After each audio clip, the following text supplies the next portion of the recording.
All right, so this is the play that led to the penalty kick for FC Cincinnati, which before Luciano Acosta converted that, Brenner actually scored on this play, but Ted Unkel, the head referee, decided to award the penalty kick, and the goal that Brenner scored did not count. So you're going to see right here on your screen, I have highlighted 5 Union players. You have Bizer, you have Real, you have at the top of the right touchline, Ua, you have Bedoya, who's on the ground, Daniel Gazlag inside the 18-yard box, and you have 7 Cincinnati players highlighted.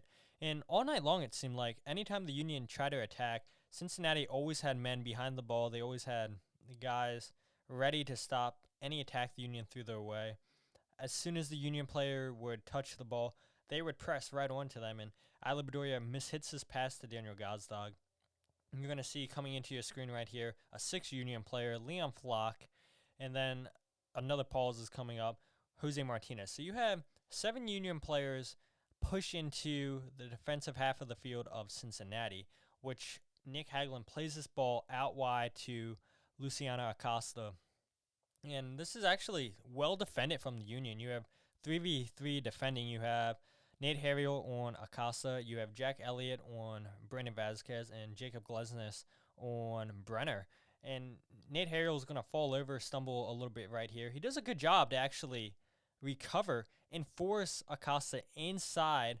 And as you can see on your screen, now there's 6 Union players on here. So it's 6 defenders against 3 attackers for Cincinnati. Granted, it's their 3 best players, their attacking trio that had been so good last season for Cincinnati.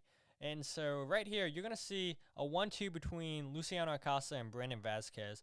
And when Brandon Vasquez receives this ball, he has a ton of space to push this ball into for Luciano Acosta to run into.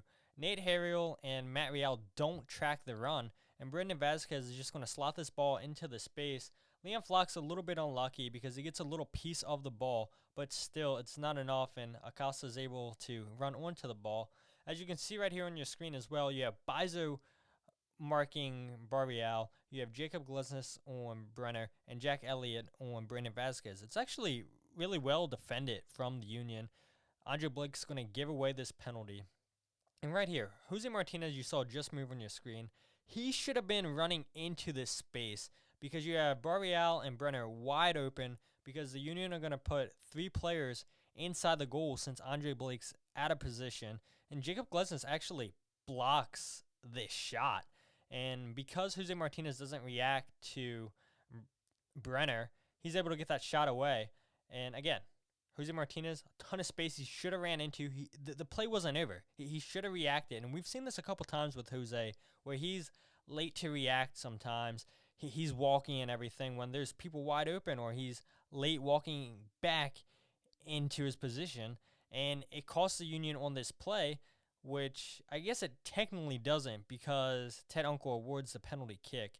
And it didn't matter that Brenner scored this. And fortunately for Cincinnati, Acosta was still able to convert the penalty, but they definitely would have been upset if Acosta would have had his penalty saved and Ted Unkel took away the Brenner goal. But yeah, I mean, bad defending there from the Union. Nobody tracked the runner. Andre Blake late to step to Acosta, and it earns them a penalty kick.